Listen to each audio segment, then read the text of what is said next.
Assalamualaikum. Waalaikumsalam. Baiklah anak-anak, kelas ini kelas 12 perkantoran kan? Iya, ya, Bu. Ada ketuanya? Ada, Bu. Baiklah. Ketuanya siapa? Ini, Bu, saya. Oh, ya udah. Silakan pimpin doanya terlebih dahulu, Ananda. Baiklah, teman-teman. Sebelum kita belajar, kita menundukkan kepala, kita berdoa bersama-sama. Berdoa mulai. Amin. Selesai. Baiklah, terima kasih sebelumnya.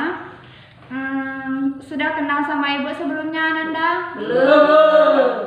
Ya, baiklah, Ibu bernama Siti Abar dari Universitas Negeri Padang. Ibu di sini sebagai guru pengganti atau guru PL. Kalian tentu sudah tahu bahwa guru kelas di sini yang mengajar mata pelajaran ini sudah mengikuti diklat di daerah mana Ibu kurang tahu juga, tetapi beberapa waktu ini Ibu yang mengajar. Nah, sebelumnya kita absen dulu ya anak-anak. Absennya masih absen yang tetap dikasih Bapak kemarin kan? Ya, Bu. Bintang Dwi Cahya, Hadir. Jeffrey, Hadir. Aziza, Hadir, Bu. Ike. Hadir.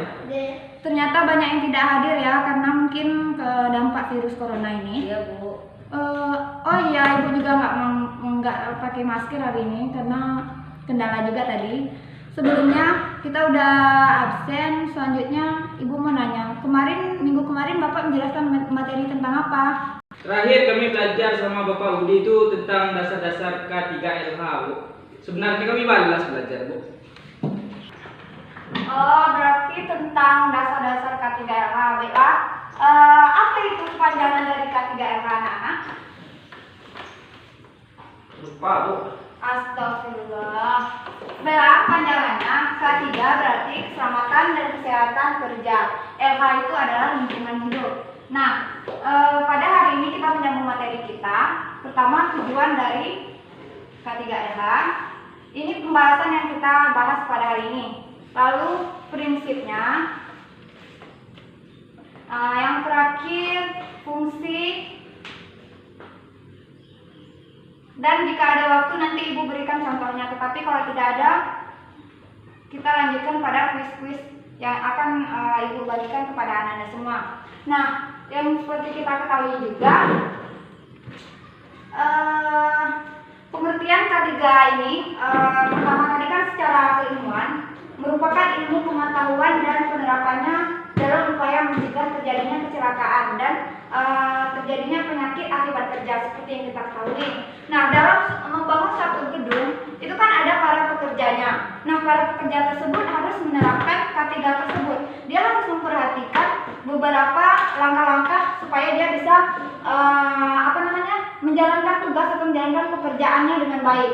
Nah, itu tidak harus kita kalau dia sembarangan saja tidak mengikuti langkah-langkah, otomatis akan terjadi kecelakaan. Nah, kecelakaan itu mengakibatkan fatal dan bisa seperti kita ketahui juga dalam industri-industri dalam pembangunan. Nah, banyak karyawan-karyawan atau pekerja tersebut, kuli-kuli bangunan tersebut jatuh atau kecelakaan seperti luka parah gitu kan, itu adalah dampak dari ketidakhati-hatiannya. Baiklah, selanjutnya menurut ahli K3 itu menurut Mathis dan Jackson. Ini menurut Mathis dan Jackson ini pengertian K3 ini adalah kegiatan yang menjamin terciptanya kondisi kerja yang baik. Nah, maksudnya di sini menjamin kegiatan pekerjaan yang baik ini kan seperti yang kita ketahui, baik itu kan aman, selamat dia, dan apa yang ingin dicapai itu tercapai. Nah, selanjutnya menurut Ardana, ini pengertian K3 menurut Ardana ini upaya perlindungan yang ditujukan agar tenaga kerja dan orang lain di tempat kerja tersebut selalu dalam keadaan selamat. Berarti dalam selamat, dalam sehat, atau bisa kita lihat dia itu tidak kenapa-napa dalam melakukan pekerjaan itu sendiri. Nah, seperti yang kita ketahui juga, dalam melakukan pekerjaan pasti ada risikonya. Setiap apapun yang kita kerja pasti ada risikonya.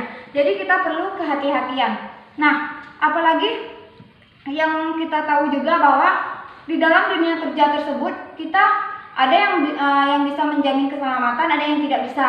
Nah, seperti yang kita ketahui, kalau bukan kita yang menjaga keselamatan kita, kesehatan kita, keamanan kita, siapa lagi gitu kan? Jadi kita harus tahu dulu fungsi dari K3 ini apa gitu. Kalau kita sudah mengetahui, berarti kita tahu sendiri menjalankan tugas-tugas seperti apa gitu. Baiklah Anda semua, yaitu kita masuk ke fungsi K3RH. Ini jelaskan sedikit dulu. Fungsi K3RH yaitu pertama sebagai pedoman untuk melakukan identifikasi dan penilaian akan adanya risiko dan bahaya bagi keselamatan si pekerja tersebut atau bagi keselamatan orang yang bekerja tersebut. Nah, kedua, kita ketahui juga membantu memberikan saran. Nah, memberikan saran tersebut dalam perencanaan atau proses keselamatannya atau proses organisir. Bu, main HP, Bu. Panen dulu, barbing dulu. Anda, sebaiknya HP-nya disimpan dulu. Kalau tidak, Ibu ambil nanti HP-nya. Ya, Bu. Dengarkan Ibu menjelaskan sedikit dulu, nanti kalian tidak paham. Sebentar lagi kita mau ujian, jadi kita harus fokus belajarnya. Selanjutnya, tadi kata sana Bintang? Ingat main HP tadi. Itu makanya harus fokus. Nah, ini ya, selanjutnya tuh sebagai pedoman dalam memantau kesehatan dan keselamatan. Woi bro, assassin ini mana bro? Assassin di mana? Woi. Boy. Ya, kalau tidak disimpan HP-nya sekarang, maka kamu Ibu Sita, Ibu yang megangnya. Jangan Bu, beli ya. Makanya simpan. Ya Bu. Batas mana tadi kan lupa Ibu. Fungsinya tadi, Bu. Nah, fungsi. Selanjutnya memberikan saran mengenai informasi, evakuasi, dan pelatihan mengenai keselamatan kerja. Kesehatan dan keselamatan kerja. Nah, kalian tahu kesehatan itu mahal, keselamatan itu sulit. Maka dari itu kita harus memahami dulu. Nah, selanjutnya sebagai pedoman dalam membuat desain pengendalian bahaya, metode, prosedur, dan program lainnya. Lalu sebagai acuan dalam mengukur keefektifan atau keefisien dari apa yang kita kerja tersebut. Nah, baiklah Anda semua. Selanjutnya kita masuk ke tujuan K3. Nah, tujuan dari K3 ini menurut Undang-Undang Nomor 1 Tahun 1970 tentang keselamatan kerja, tujuan dari K3 adalah mencegah terjadinya kecelakaan dan sakit dikarenakan pekerjaan itu sendiri. Nah, selain itu, K3 juga berfungsi untuk melindungi semua sumber produksi agar dapat digunakan secara efektif. Di mana kita tahu efektif atau tidaknya? Kita bisa melihat tercapai tidak apa yang kita kerjakan tersebut, aman tidak gitu kan? Jadi disitulah kita dapat melihatnya. Nah, mungkin cuma itu materi yang dapat Ibu sampaikan. Tapi Ibu minta kepada Anda semua, Ibu bertanya terlebih dahulu atau kalian yang bertanya terlebih dahulu? Saya bertanya, Bu. Oh, silahkan Bintang. Bu, tadi kan kita belajar tentang K3RH. Iya. Apa pentingnya kita mempelajari K3RH, Bu? Pentingnya itu sangat penting. Kita ketahui dulu, kita dari SMK perkantoran. Nah, SMK kita kan banyak bagi-bagian dari jurusannya. Contohnya saja kita di bidang mana gitu kan, kita bekerjanya nanti di bidang mana. Nah, seandainya kita kan tidak tahu nanti kita sebagai apa gitu kan. Misalnya nanti Bintang lulus, Jeffrey lulus, Aziza lulus kan, diterimalah di perusahaan tertentu. Nah, kalian diletakkan sebagai misalnya di bagian pekerja yang mungkin lebih signifikan atau lebih fokus kepada pembangunannya gitu kan. Nah, kalian harus memahami dulu apa itu K3-nya, RH-nya itu apa. Nah, di situ makanya pentingnya kita mempelajari, kita harus bisa mengimplementasinya di dunia kerja kita nanti pada saat lulus sekolah nanti. Mungkin kita juga tahu bahwa pentingnya di sini kita bisa menjaga diri kita terlebih dahulu. Sebelum kita menjaga orang lain, kita juga perlu menjaga kita dulu. Menjaganya keselamatan, kesehatan, dan keamanan. Lalu lingkungan hidup kita. Lingkungan ini kan luas. Tidak mungkin kan Bintang di kelas ini aja gitu kan. Pasti nanti ada keluar, ikut pelatihan pramuka misalnya. Pasti butuh keselamatan, pasti butuh kesehatan. Nah, di situ kita penting juga mempelajari ini. Paham Bintang? Paham, Bu. Baiklah, selanjutnya Mungkin udah cukup Ibu jelaskan. Ibu akan memberi beberapa kuis. Tapi Ibu minta satu kuis saja untuk dalam 3 menit kalian kumpulkan nanti ya.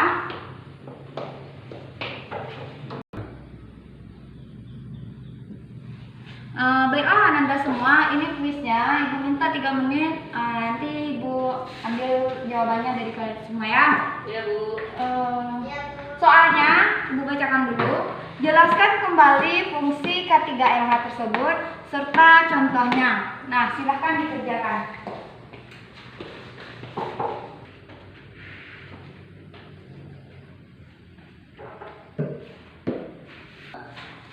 Baiklah Anda semua, waktunya sudah habis. Sudah selesai? Ya, Bu. Ya, Bu. Capek, Bu. Apa adanya aja. Besok nanti bukunya Jeffrey. Ya, Bu. Bisa nanti sampai dia. Hujanan, Bu. Terima kasih atas kerjasamanya tadi di kuisnya. Dari Bu Prisa terlebih dahulu ya. Dari Aziza, mantap. Ini contohnya udah bagus.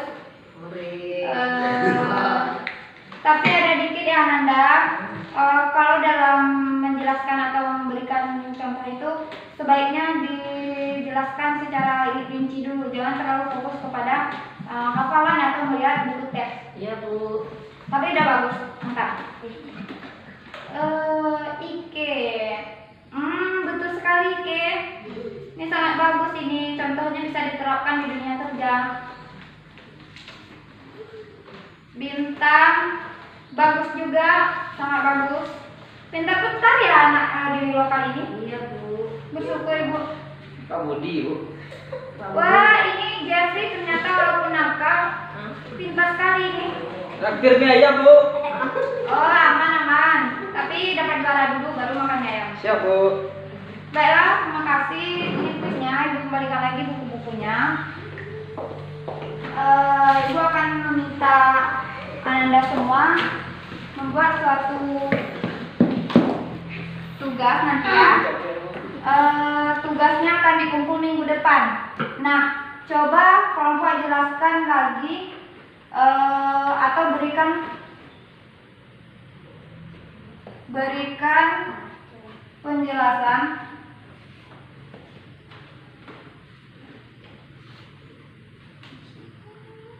tentang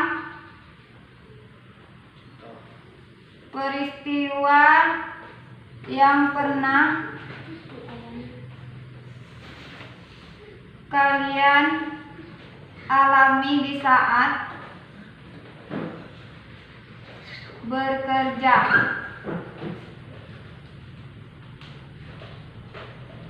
Berkaitan dengan materi kita pada hari ini.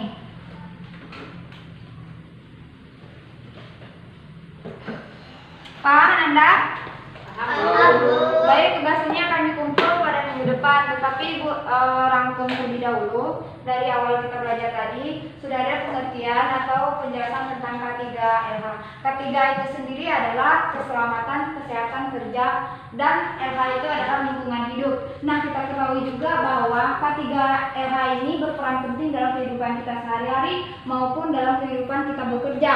Nah, kita juga harus tahu fungsinya tadi sebagai pedoman kita untuk menjalankan suatu pekerjaan, baik di lingkungan hidup kita di rumah atau di mana kita bekerja nantinya. Juga sebagai acuan kita untuk bekerja lebih berhati-hati lagi untuk meningkatkan keselamatan dan kesehatan kita dalam bekerja itu sendiri agar tercapainya pekerjaan kita dalam secara efektif dan efisien. Kita tahu juga bahwa efektif efisien itu sangat berbeda. Efektif itu hanya tercapai di mana maksudnya tercapai dalam tujuan dari perencanaan kita itu sendiri. Nah, efisien itu lebih tercapai, tetapi dia tidak ada kata yang negatif atau maksudnya kata kendala-kendalanya.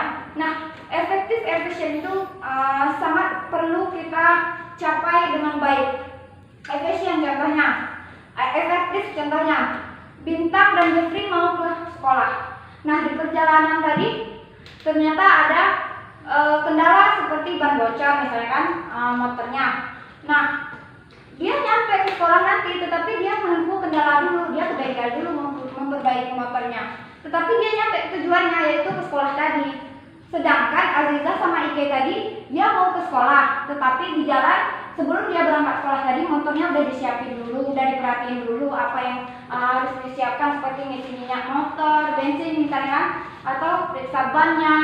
Dia aman-aman saja nyampe ke sekolah dengan selamat, dengan sehat, dengan tidak ada kendala. Itu namanya efisien. Baiklah anak-anak, mungkin cuma itu yang dapat Ibu sampaikan pada hari ini. Ini tugas kita sebelumnya tadi akan dikumpul pada minggu depan.